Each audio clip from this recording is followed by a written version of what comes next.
আপোনালোকক সদায় কোৱা হৈছে মেহনত কৰিবা তেতিয়াহে ধনী হ'বা কিন্তু অলপ চাৰিওফালে চাই চাওক সৰ্বাধিক মেহনত কোনে কৰে নমস্কাৰ বন্ধুসকল আপুনি চাই আছে এছএমএছ কালচাৰেক এই চেনেলত আমি জীৱনৰ কঠিন সত্য সফলতাৰ গুপ্ত নিয়ম আৰু সমাজে লুকুৱাই ৰখা বাস্তৱতালৈ আলোচনা কৰোঁ আজিৰ ভিডিঅ'টো হয়তো আপোনাৰ চিন্তাধাৰা সলনি কৰি দিব সে ভিডিঅ'টো শেষলৈ চাব আহক আৰম্ভ কৰোঁ আপোনালোকক সদায় কোৱা হৈছে মেহনত কৰিবা তেতিয়াহে ধনী হ'বা কিন্তু অলপ চাৰিওফালে চাই চাওক সৰ্বাধিক মেহনত কোনে কৰে কৃষক শ্ৰমিক ৰিক্সা চালক কাৰখানাত ঘাম পেলোৱা মানুহ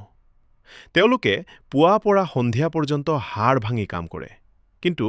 তেওঁলোকৰ অৱস্থা কেনেকুৱা সৰ্বাধিক গৰীব সেইসকলেই যদি মেহনতেই ধনী কৰে তেন্তে কৃষকেই হ'ব লাগিছিল আৰবপতিসকল যদি ঘামে ধন দিয়ে তেন্তে শ্ৰমিকসকল থাকিলেহেঁতেন ৰাজপ্ৰাসাদত কিন্তু এনেকুৱা নহয় কিয় কাৰণ ধন কেৱল মেহনতৰ পৰা নাহে ধন আহে বুদ্ধি কৌশল আৰু চালাকিৰ পৰা এই পৃথিৱী সহজ সৰল মানুহৰ বন্ধু নহয় ভোলা মানুহে কাম কৰে লাভ লয় আন কলা বুদ্ধি থকা চালাকি মানুহে সমাজে সহজ মানুহক এইটো কাহিনী শুনাই আহিছে মেহনত কৰ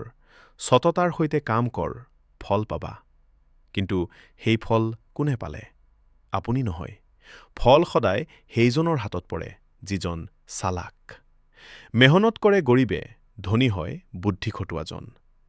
এজন শ্ৰমিক পুৱা 6 বজাৰ পৰা ৰাতি 8 বজালৈ কাম কৰে তেওঁৰ উপাৰ্জন কেৱল ইমানেই দুবেলা দুসাজ খাই থাকিব পাৰিব আনফালে এজন ব্যৱসায়ী এচি কক্ষত বহি থাকে মাথাৰে খেল খেলে আৰু লাখ কোটি টকাৰ মালিক হয় ঘাম কোনে পেলালে শ্ৰমিকে ধন কোনে ল'লে ব্যৱসায়ীয়ে কিয় কাৰণ এই খেল মেহনতৰ নহয় চালাকি কৌশলৰ এই খেল ইতিহাস চাই চাওক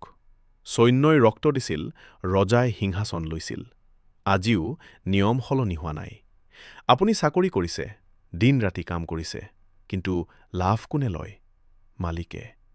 মেহনত কেৱল ইন্ধন দিশ দেখুৱাবলৈ লাগে চালাক ড্ৰাইভাৰ কিয় কোটি কোটি মানুহ চাকৰি কৰি থাকিও মাহৰ শেষত ঋণত ডুবি থাকে আৰু কিয় কিছুমানে কম মেহনত কৰি কোটি টকা উপাৰ্জন কৰে কাৰণ পাৰ্থক্য মেহনতত নহয় পাৰ্থক্য চিন্তাধাৰা চালাকি আৰু কৌশলত ধনী মানুহে সকলো কাম নিজে নকৰে তেওঁলোকে আনক কাম কৰায় এইটোৱে তেওঁলোকৰ শক্তি সত্যটো হ'ল জীৱনত ধনী হ'বলৈ কেৱল মেহনত যথেষ্ট নহয় মেহনত লাগিবই কিন্তু তাৰ সৈতে লাগিব চালাকি বুদ্ধি কৌশল আৰু সময়মতে সঠিক সিদ্ধান্ত লোৱাৰ ক্ষমতা চালাকি মানে ঠগা নহয় চালাকি মানে চিন্তা কৰাৰ ক্ষমতা সুযোগ চিনি পোৱাৰ ক্ষমতা কৌশল বনোৱাৰ ক্ষমতা জীৱনতো এটা খেল যিজনে নিয়ম বুজে সি জিকে যিজনে নুবুজে সি হাৰে সমাজে হয়তো এই সত্যটো লুকুৱাই ৰাখে কিন্তু নিয়ম সদায় চালাকসকলৰ পক্ষত আছিল আৰু থাকিব ধন সম্পত্তি সফলতা আৰু ক্ষমতাৰ চাবিকাঠি হ'ল চতুৰতা বুজাবুজি আৰু সঠিক সময়ত সঠিক সিদ্ধান্ত লোৱা মনত ৰাখিব চতুৰতা কেৱল আনক প্ৰতাৰণা কৰা নহয় চিন্তা কৰিব পৰা ক্ষমতাৰ কথা সুযোগ চিনি পোৱাৰ ক্ষমতা ই হৈছে কৌশল ৰচনা কৰাৰ ক্ষমতা এই কথা বুজি পোৱাসকলে জীৱন জয় কৰে যিসকলে নকৰে তেওঁলোকৰ কঠোৰ পৰিশ্ৰম ভাগৰৰ বাদে আন একো নহয় গতিকে যদি আপুনি ধন সম্পত্তি বিচাৰে যদি আপুনি নিজৰ জীৱনটো সলনি কৰিব বিচাৰে যদি আপুনি আনৰ কষ্টক অতিক্ৰম কৰিব পৰা ব্যক্তি হ'ব বিচাৰে তেন্তে কেৱল কঠোৰ পৰিশ্ৰম নকৰিব চতুৰ হওক স্মাৰ্ট হওক আৰু পৃথিৱীৰ নিয়ম বুজি লওক তেতিয়াহে আপোনাৰ ওচৰলৈ টকা আহিব এইটোৱেই কঠোৰ সত্য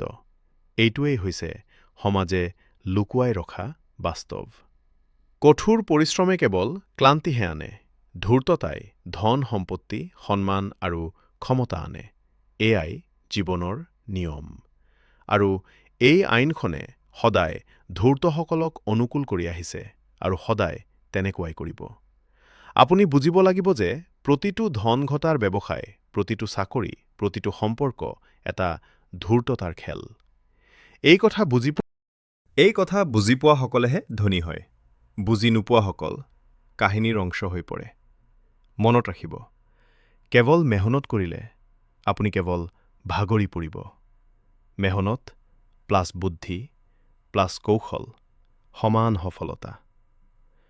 যদি আপুনি জীৱন সলনি কৰিব বিচাৰে, তেন্তে কেৱল কাম নকৰিব, চালাকি হ'বলৈও শিকক। যদি আপুনি এনেধৰণৰ জীৱনৰ কঠিন সত্য আৰু গভীৰ চিন্তাধাৰাৰ ভিডিঅ' আৰু চাব বিচাৰে, ছাবস্ক্ৰাইব কৰক এছামিজ কালচাৰ এক্স চেনেলটো। ভিডিঅ'টো লাইক কৰক, শ্বেয়াৰ কৰক আপোনাৰ বন্ধু-বান্ধৱীৰ সৈতে। কমেণ্টত লিখিব, মেহনত প্লাছ বুদ্ধি সমান সফলতা। মই লগ পাম আগন্তুক ভিডিঅ'ত।